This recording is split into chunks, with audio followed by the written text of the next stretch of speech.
Hey guys, welcome back for another game break. So now before we get to anything, I have seen this trailer already. So what happened was, as the trailer was starting, I was adjusting my mic and I hit the mute button. So I got, absolutely no dialogue there. So, I'm going to watch it again for you guys and I'll kind of give you, the thoughts I had when I watched it for the first time. But I mean, by and large, we saw a lot of what you can do in the demo. These trailers, they just kind of obviously further flesh out their abilities, their talents, stuff like that. So I'll kind of try and give you my thoughts that I had the initial viewing, but otherwise, I have seen this already. Just so you know, I want to be, as honest with you guys as I can possibly be.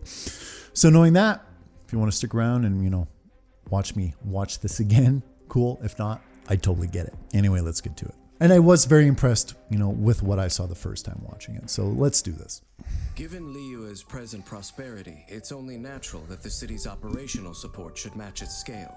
For millennia, from the birth of the Liyue Qixing to its current roster of 7, they've all relied on the Yuehai Pavilion's secretary, the half-Qilin illuminated beast Ganyu, who assists the mortals in handling. Yeah, I was saying she's been around a long time. I detest deities, and have no liking for the Adepti who sign contracts with the Geo-Archon.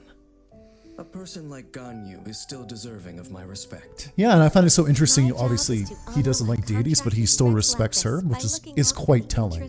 All living things in Liyue.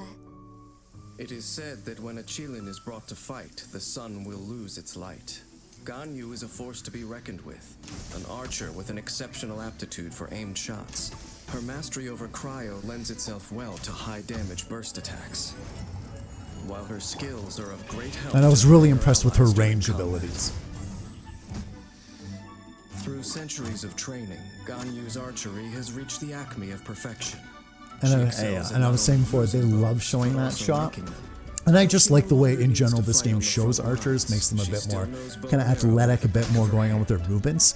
And they love showing that one shot in particular, man. They really do, for obvious reasons. Ganyu recovers a set percentage of the ores used.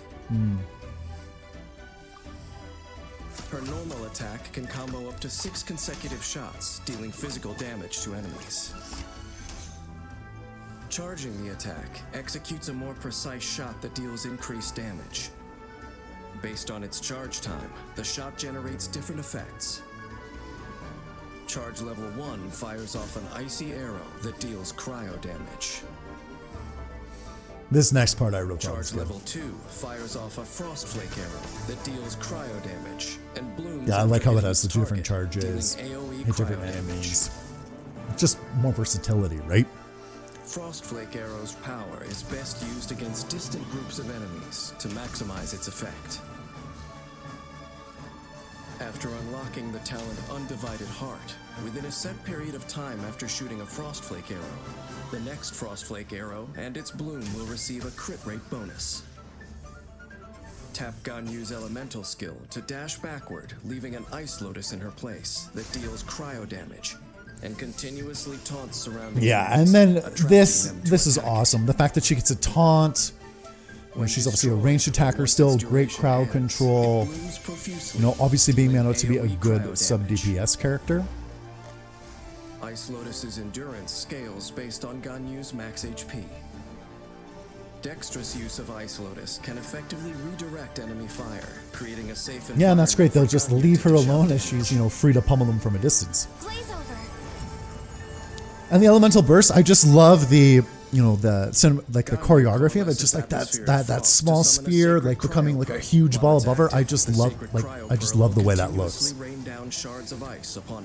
And I always love the falling ice shards as well.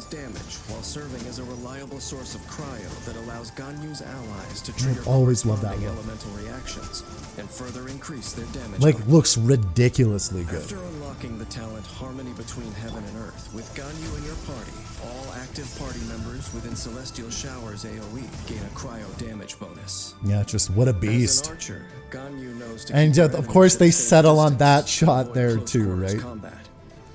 Gotta give the fans what they want, apparently. This is what makes her strengths truly shine, leading her to victory.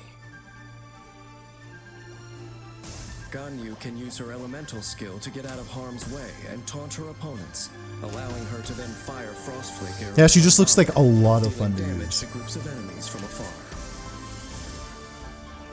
When her energy is Yeah, that full, doesn't get Ganyu old. can unleash her elemental burst to further increase her ability to deal damage. When facing more formidable foes together with her allies, Ganyu's ability to taunt and infuse enemies with cryo is an effective form of support for the whole party. Oh, it just that looks like allows for they're defeating enemies decimating in the one fell enemies with swoop. that ability.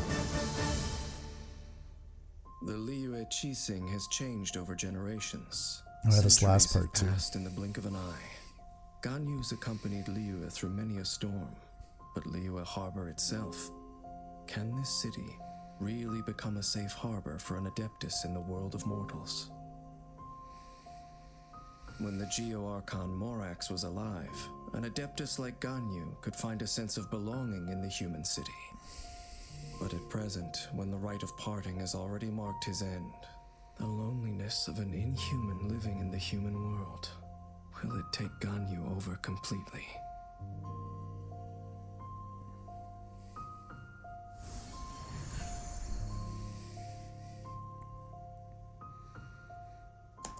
And the thing, you know, and I mentioned this the first time I watched it, you know, the thing I love about Genshin trailers, you know, a lot of the time is, you know, obviously Genshin's like a bright, colorful world, maybe happy-go-lucky, maybe not quite that far, but it's generally a very warm place. And, you know, I love how these trailers, you know, with the narrator, he just slips that little bit of darkness in there, you know, just so you know that everything's not all happy-go-lucky all the time. You know, there is a, you know, there's a bit of, you know, tragedy or darkness to this world. And it just makes me really sad for Ganyu, you know, because Zhongli dipped, you know, for story reasons, obviously. And I'm kind of hoping that her story trailer will, you know, maybe touch on her relationship with him, you know, and may let us know if she knows he's still alive. I'm assuming she does. Maybe just like, you know, deal with their relationship a little bit more, and just hopefully maybe with, you know, maybe her finding a new place in the world, or maybe showing she's content with her place in the world, or something like that. But no, all in all, you know, I think I caught most of what I said the first time. You know, in terms of, you know, her movements as an archer, like they make the archers move pretty damn cool. They're just not standing there shooting arrows, right? They're moving around. It makes it fun to watch, and the attack animations in this game I love to watch. They never really got old. And so, you know, that looks great. You know, she can taunt, you know, she's got, you know, different charge ups for her long distance attack. You know, she's obviously got a heck of an elemental burst skill. You know, huge, you know, area of effect to it. You know, it looks great. You know, you get, you know, damage buffs if you get the talents for it for your other party members. You know, she looks like a great sub DPS character. Like, looks absolutely awesome. And, you know, I just love, you know, the way her elemental burst looks as well, as I said before, just kind of that little sphere blowing up into a big one, like just cool as heck. But no, all in all, I think that's pretty much everything I said the first time around, guys. You know, once again, I'll make sure not to do that, because, you know, I guess this thing was just over top of it and it was blocking the light, which is the indicator if it's on mute or not. So lessons learned, am I right? Anyway, thanks for joining me for this game break, guys, and I'll see you next time.